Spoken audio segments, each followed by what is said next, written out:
Bonjour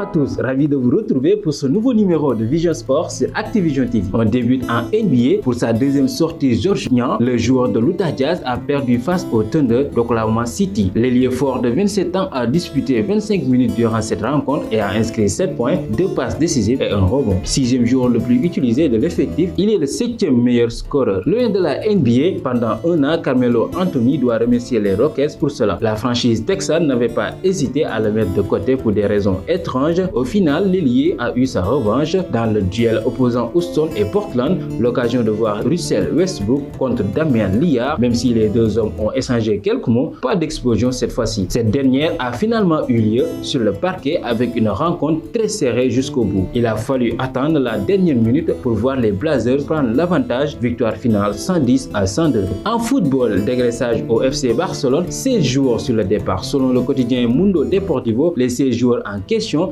partiront obligatoirement, mais toute offre pour eux sera étudiée au plus grand sérieux par la direction blaugrana. Dans la liste en question, on retrouve Neto, le second gardien, Nelson Semedo qui pourrait finalement prolonger est aussi cité, tout comme Sergio Roberto, Junior Firpo ainsi que Samuel Umtiti. Au milieu, le FC Barcelone est aussi prêt à se séparer de Ivan Rakitic et d'Arturo Vidal, alors que devant, sans surprise, Ousmane Dembélé et Martin Braithwaite sont potentiellement partants. Viennent ensuite le cas des joueurs qui étaient prêtés qui ne se verront pas conservés. On parle de Philippe Coutinho, Jean-Claire Todibo, Rafinha, Emerson Moussawage, Juan Miranda ainsi que Coriol Busquets. Des ventes ou des prêts qui devraient permettre aux Barcelonais de lancer le mercato estival. L'Espagne rend hommage à San Iker, c'est la retraite pour Iker Casillas. Le célèbre portier espagnol a annoncé hier sur les réseaux sociaux qu'il raccrochait les crampons à 39 ans. Lui qui jouait plus depuis un an à cause d'une alerte cardiaque à l'entraînement du FC Porto, le non-effet de surprise n'empêche pas pour autant la presse espagnole de rendre hommage à la superbe carrière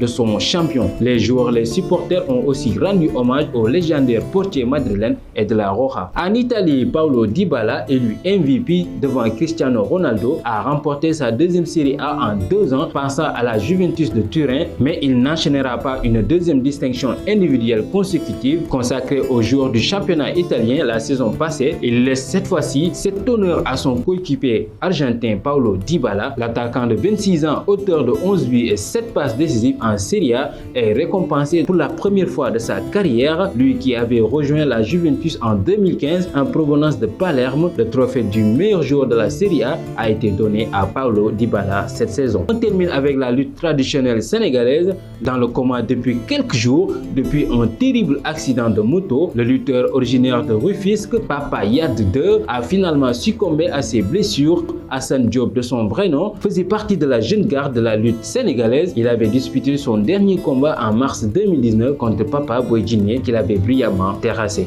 C'était tout pour ce numéro de Vision Sport. Je vous donne rendez-vous à la prochaine. D'ici là, continuez à vous abonner sur notre chaîne YouTube Activision TV et sur notre site internet www.activision.com.